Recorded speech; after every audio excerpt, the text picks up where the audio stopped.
220 কোটি টাকা খরচ করে ভাই সাহেব কুকুর হয়ে গেল। কুকুর, তাই বলে কুকুর। 220 কোটি টাকা,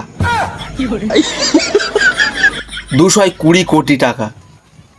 ওই 220 কোটি টাকা যদি গরিব মানুষকে দেওয়া হতো, তাদেরকেও বড় লোক বলা যেত, কোটিপতি বলা যেত। না, উনি তো কুকুর হবেন, কুকুর। আর এখনকার মানুষ, ভগবান এত সুন্দর জীবন দিয়ে পাঠিয়েছে, না উনি কুকুর হবেন। 220 কোটি টাকা খরচ করে কুকুর। हमको मारो, हमको जिंदा मत छोड़ो सालो। আমি আমার বাপের 14 পুরুষেও 220 কোটি টাকা। আমি না হয় মানলাম ওনার কিছু হওয়ার ইচ্ছা জেগেছে, তা পরি হয়ে যা, উড়বি না, কুকুর।